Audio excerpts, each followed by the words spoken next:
জয়গুরু। বন্দে পুরুষোত্তম। এই নতুন ঠাকুরবাড়ি নাম হচ্ছে অমৃত ঠাকুরবাড়ি। দাদা ও মায়েরা আপনাদের যারা কষ্ট করে অর্ঘ্য দিয়েছেন সেই অর্ঘ্যের পয়সা দিয়ে আজ এই ঠাকুরবাড়ি হয়েছে।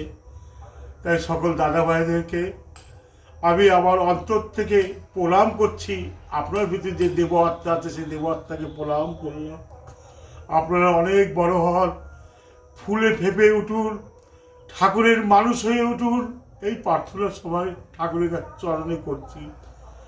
আর আপনারা সবাই আসবেন, আপনার নিজের বাবার বাড়ি মনে করে আসবেন। আমার বাবার বাড়ি যেখানে অর্ঘ্য যোগান দিয়েছেন, ঠাকুর বলতেন যোগান দিয়ে ধন্য হ যাবে তো দুর্গতি। আজকে আপনারা সেই কাজটা করেছেন। আপনার মন খুলে ঠাকুর চরণে প্রার্থনা করছি, মন খুলে আশীর্বাদ করছি। আপনারা সবাই ফুলে ফেঁপে উঠুন। জয় গুরু, বন্দে পুরুষোত্তম। আর এই অমৃত ঠাকুরবাড়ি আপনাদেরও, আপনারাও সবাই দলে দলে আসবেন।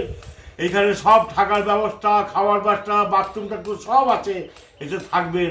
জয় গুরু, রাখছি এখানে।